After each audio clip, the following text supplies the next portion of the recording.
Chapter 17. Alma believes and writes the words of Abinadi.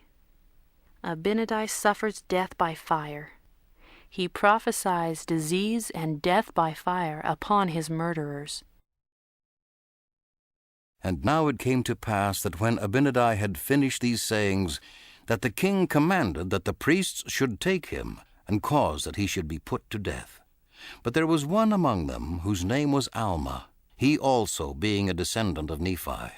And he was a young man, and he believed the words which Abinadi had spoken, for he knew concerning the iniquity which Abinadi had testified against them. Therefore he began to plead with the king, that he would not be angry with Abinadi, but suffer that he might depart in peace.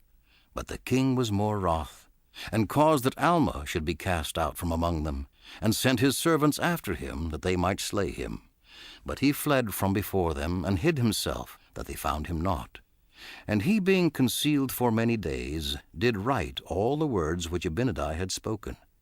And it came to pass that the king caused that his guards should surround Abinadi and take him, and they bound him and cast him into prison.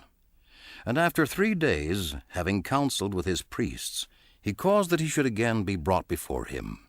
And he said unto him, Abinadi, we have found an accusation against thee, and thou art worthy of death. For thou hast said that God himself should come down among the children of men.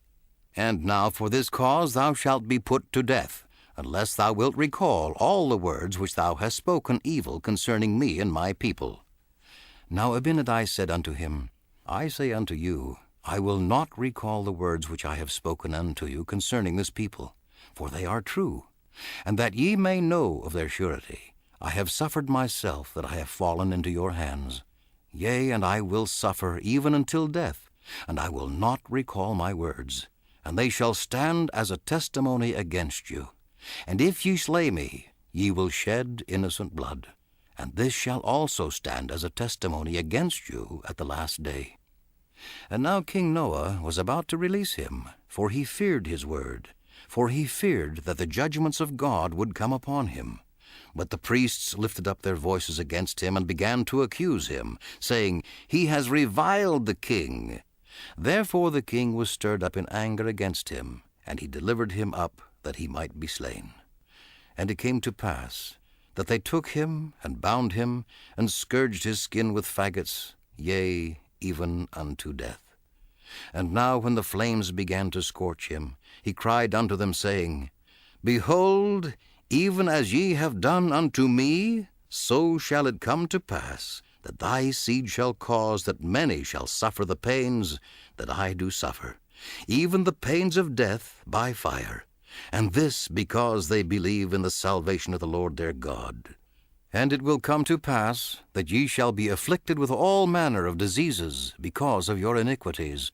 Yea, and ye shall be smitten on every hand, and shall be driven and scattered to and fro, even as a wild flock is driven by wild and ferocious beasts.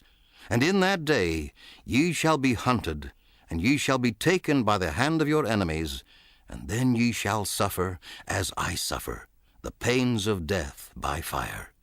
Thus God executeth vengeance upon those that destroy his people. O God, receive my soul. And now when Abinadi had said these words, he fell, having suffered death by fire, yea, having been put to death because he would not deny the commandments of God, having sealed the truth of his words by his death.